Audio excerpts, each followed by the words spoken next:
Today in SnowRunner, we're in an RC MegaBus, and that might sound a little bit odd, but I promise it's an RC. Well, it's technically the exact same MegaBus, the same new version, but today we are on the RC Backyard Racetrack map, and we have a question to answer. Now, there has been a sort of claim floating around that this thing can float if equipped with the largest possible tires, which it now has. So we are going to take it to the backyard pool and see if that theory is in fact true.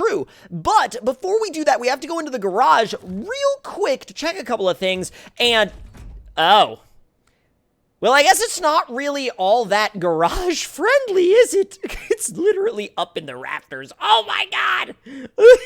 Look at the lights. The actual garage lights are like shining on the inside of the tires. This is so ridiculous. Now, to go over the setup for y'all, we've got the tuned engine. We have the WTB gearbox, and we also have the way too big suspension, and we have the 346-inch monster tires. I don't know how much that is in feet. If someone wants to do the math or the conversion and let me know in the comments below, go right ahead.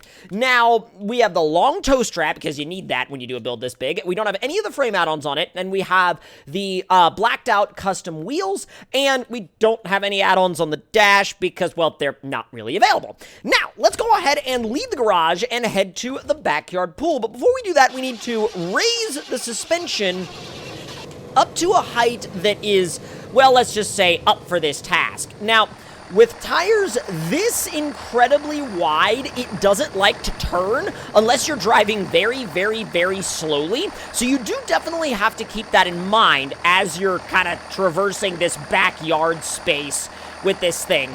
The weird thing is, so you put this in an RC context, right? And when you put it in an RC context, it's still taller than the backyard table. You know what I mean? Like, it's bigger than the grill. Also, why did that umbrella fall over? I don't know. That doesn't make any sense. Also, if you're doing this yourself and you want a good way to get into the pool area, this fence right here, for some reason, you can just phase. Well, you could. Hold on. Maybe it's just this particular section of fence, because this section is phaseable. Yep, there we go. All right, so who's ready to see if this thing actually floats? In 3, 2, 1, dropping in. Here we go. Front axle's almost there, and front axle's in. What? Dude! This thing is literally just sitting on top of the water, and you can just drive it like that. Now, I will say, it seems like, let's try reverse real quick, because oh, some floating vehicles in SnowRunner won't actually, like, go in reverse. This goes just fine. What? Yo, this drives around the pool like nobody's business. Limes has legitimately figured out how to make a vehicle not only float, because other modders have obviously made vehicles float before, but none of them have ever quite made a vehicle drive almost completely normally, and Limes has definitely done that. Look at this. We need to take this thing to a larger body of water, and we need to do it ASAP. But real quick, I actually want to see how fast can we go on the water. Okay, it seems like once you start getting up some wheel speed, it starts to just spin like it would in mud. Let's see. Let's put it in automatic mode. So we're in first gear out of 10 right now. Let's floor it. And oh wow, so if you floor it even in just first, it'll immediately start spinning. Okay, well that's like, it's not quite as fast as I figured it'd be able to go, but it's still like worlds above anything I've ever driven in SnowRunner before that floats. Let's see. Ooh, can I drive over this fence? Please? Please? I don't really care how I come out of this. I just want to drive over it. Like, that's all I actually care about. Uh-oh. Uh-oh. I think I might have beached myself. Well, this is off to a great start. Let's find a larger body of water. And where could possibly be more fitting to go than the beautiful Ontario in Season 9 DLC? Oh my god! There's a trailer blocking my way out of literally the trailer store. One moment, please, out of the way. There's also a guardhouse right here that I don't really think is gonna guard against much when it comes to this thing. Oh, it depends on how wacky the hitboxes are. Oh, come on. The hitboxes actually aren't that bad. They're actually pretty accurate. Oh, come on. Oh, that light pole is kind of in the way. I'm trying not to get caught up on the light pole. All right, let's go. Oh, this is too fast for its own good. It really is, especially out here. And I need to be really careful because I don't have dev tools or anything. So, like, if I mess up out here, I'm in a whole heck of a lot more trouble. You can literally play this like a top-down game, like when you're driving along in something this huge. Okay, now, if y'all remember correctly, our objective was to find a body of water, and we have already done exactly that. So we're doing well. If we're looking at this as in an objective sense, we're doing just fine. Now, stop. Oh, God. Oh, come on. Figure yourself out. Come on, let's go. Let's go. All right, now we're going to put it in low so we can hopefully get the flotation started, and there it is. Look at that. We're just cruising on top of the water. The tires are literally on top of the water. And it doesn't really move with the current, but it's not like it actually needs to, because you just put it in low, just give it some beans, and it's just about gone. Although I will say, crossing under a bridge would probably not really be doable. Although, let me see how it does if we go against the current. Because going against the current sometimes in SnowRunner can be a little bit more challenging because they do simulate. That's a bird! Oh my god! A bird was legitimately right in our field of vision. Like, it was right there in the camera! What the heck? That was amazing!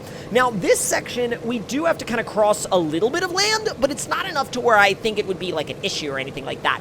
So let's make our way on across to the other side right here, continuing against the current.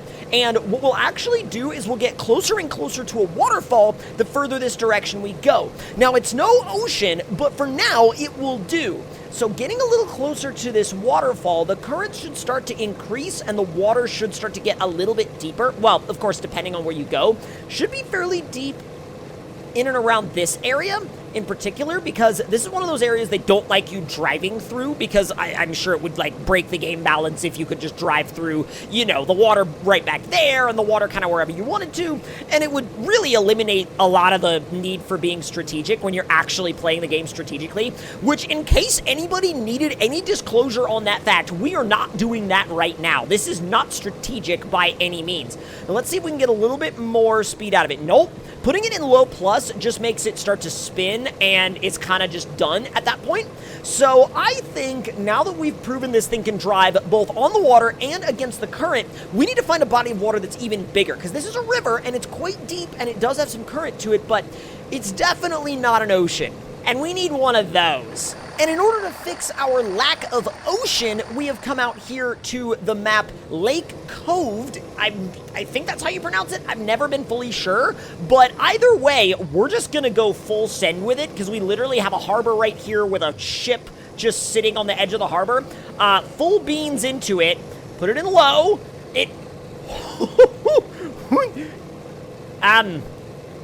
I cover more ground on water than you, barge, I guess. I mean, well, like, technically, yeah, I do. I do cover more ground on water than that barge does. Now, let me actually mess with the time a little bit, because there we go. Now, there is another ship out here, and a long time ago, I drove along that strip of land over there on the right side of the water, climbed over each one of those mounds of rock, all the way out to that ship, and I tried to get onto it, but I'm not sure. I don't think we ever actually did, and so this is not only a redemption for that, but it's well, we're gonna try to drive over that ship. We're gonna see if it's even possible, and if the hitboxes even allow for it, which they might not. I don't know. I'm not entirely sure how this is going to go. I might flip over and turtle in the water and then just sink, and I'll be doomed, and then, well, there will lie MegaBus for all of eternity at the bottom of the ocean, and then divers will go find it inevitably like 300 years later,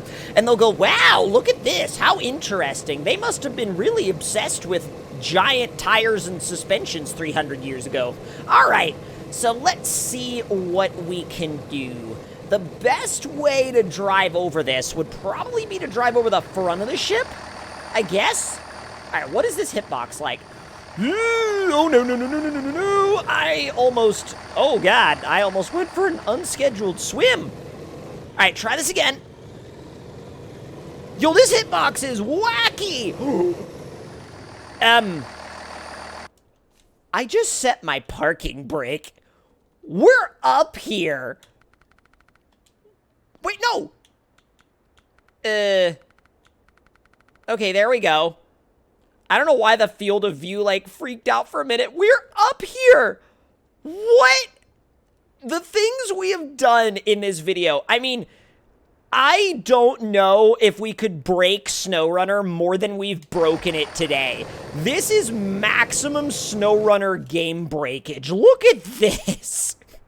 We just drove over a battleship, which you're not even supposed to drive out this far in the first place, I don't think. And not only did we drive out this far, we drove over the thing that is, you know, half sunk in the ocean.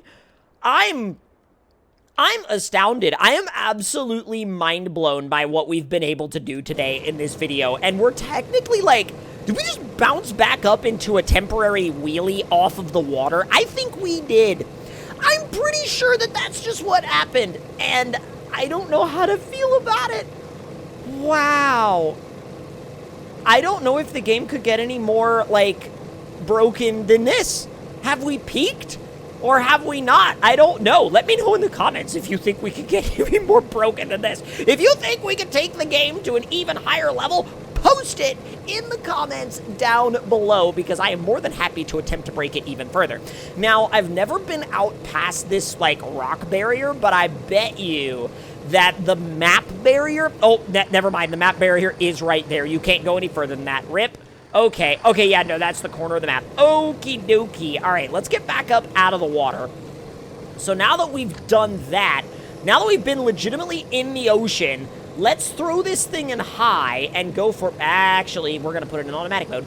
And go for an absolute adrenaline-fueled blast across the... Why did I all of a sudden start spinning like crazy? That was weird. Did y'all notice that? There was an immediate change in surface grip that kind of came out of nowhere. Oh my god, I am going so fast across this landscape. This should not be possible. Oh no. Oh, I'm starting to get a little tippy. Oh, I'm starting to get really tippy. I have to turn into it. Yeah, I have to turn into it to save it. That's the only way I could save myself from flipping over right there. And I really didn't want to turn into that. But you know what I'm going to do? I'm going to bring the suspension back down, and I'm going to try to salvage what little, you know, center of gravity I have. And now it's going to behave a little bit more like an RC car, like one of the really dramatically wide ones. And, ooh, we're going to make it to this helicopter base, at least.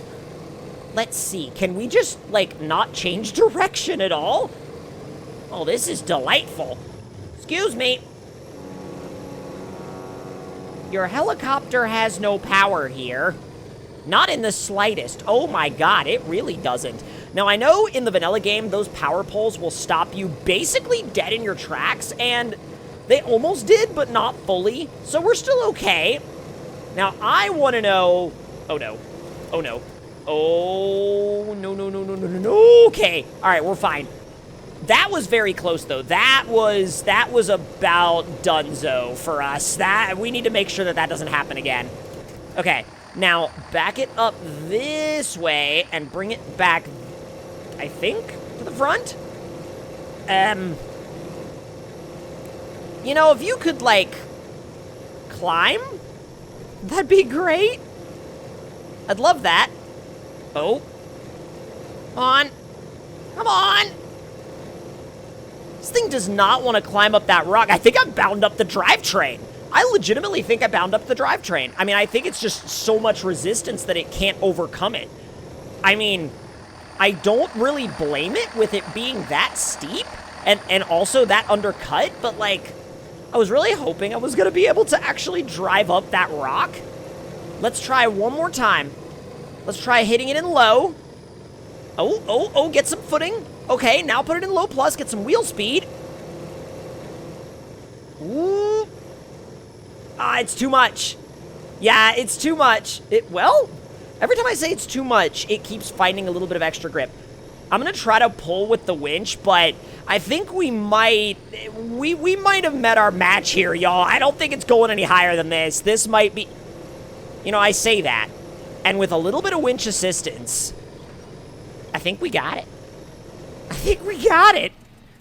I think we're also stalled. And now we're gonna go for the biggest turtle moment in the... You're never rescuing that. You would need like 5 cranes and maybe more. Wow, okay.